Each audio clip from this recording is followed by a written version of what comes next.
अब देखो एक बहुत जबरदस्त क्वेश्चन, अल्टीमेट क्वेश्चन है ये, ठीक है। मगर यकीन मानो स्ट्राइक नहीं होगा एक बार को कैसे करना है, और इसको गलत सलत तरीके से करोगे तो बहुत लंबा चला जाएगा, आंसर नहीं आएगा। ये आपको करना है, ये मैं करवा रहा हूं, ठीक है। ध्यान से देखो क्या कहना है। इफ द पॉइंट, ये मतलब पैरेललोग्राम है, पैरेललोग्राम बना लिया इस तरीके से, ठीक है। ये पैरेललोग्राम बना लिया, ठीक है।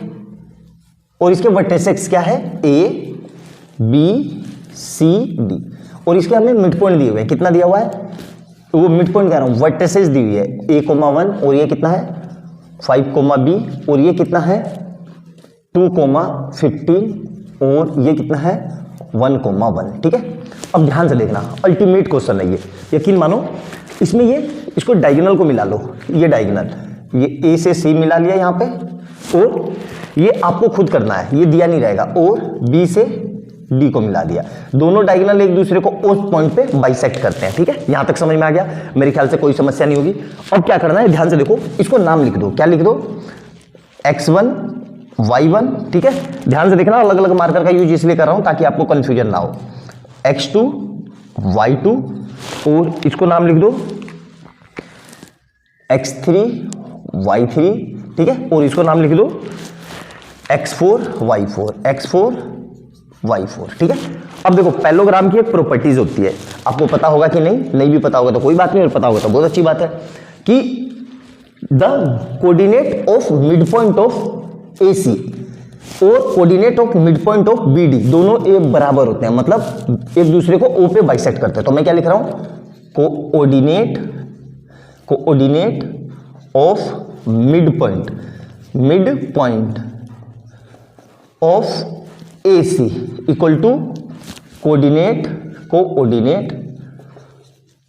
ऑफ मिड पॉइंट्स ऑफ किसका, BC का, और BD का, ठीक है।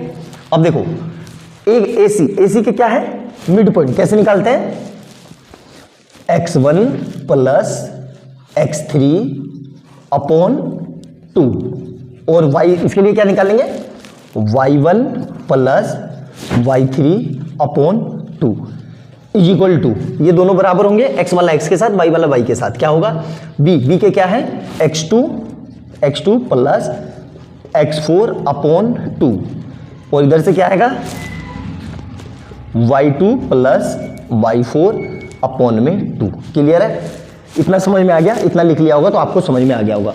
अब ये मिटा देता हूं, ठीक है। अब देखो ध्यान से, अब क्या करना है, ये लिख लिया होगा आपने, है ना। अब इसको मैं मिटा देता हूं क्योंकि जगह बची नहीं है। अब इसमें क्या करना है, ये वाला x1 वाला इसके बराबर और ये वाला इसके बराबर, मतलब क्या लिख रहा हूं मैं, x1 plus x3 upon 2 is equal to x2 plus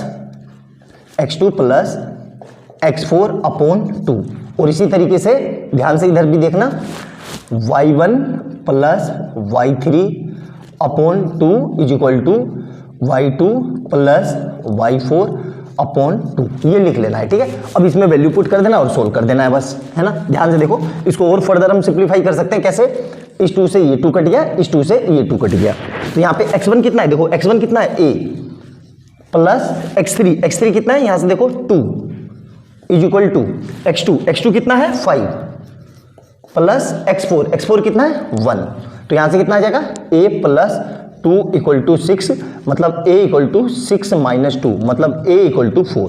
a आ गया मेरा, यही पूछा था। अब इसी तरीके से y में करेंगे, तो y1 कितना है, देखो ध्यान से, y1 है माइनस का 11, ठीक है। और y3 कितना है, ये रहा प्लस का 15 इज इक्वल टू y2 कितना है, देखो b प्लस y4 कितना है 1, तो यहां से देखो कितना आएगा, माइनस के 11 में से ये गए तो 4 इक्वल टू b प्लस 1। अब ये प्लस 1 इधर आएगा तो 4 माइनस 1 इक्वल टू b, तो मतलब 3 इक्वल टू b, तो a और b दोनों आ गए। तो इस तरीके से ये क्वेश्चन करना था, बहुत ही दमदार और बहुत ही शानदार क्वेश्चन है। ये क्वेश्चन मैंने करवा दिया, ये वाला आपको करना है। कौन सा, ये वाला सिंपल सा क्वेश्चन है, इसमें x और y ले लेना फोर्थ वर्टेक्स को और उसको सोल्व कर लेना, इसी तरीके से आराम से आंसर आ जाएगा। बहुत ही जबरदस्त और बहुत शानदार क्वेश्चन है, अच्छे से देखना, और वीडियो अच्छी लगे तो लाइक एंड सब्सक्राइब कर लेना और बेल आइकन दबा लेना, और ज्यादा से ज्यादा शेयर करना। क्वेश्चन नंबर अगला करते हैं नेक्स्ट वीडियो में, इसको नोट डाउन कर लो।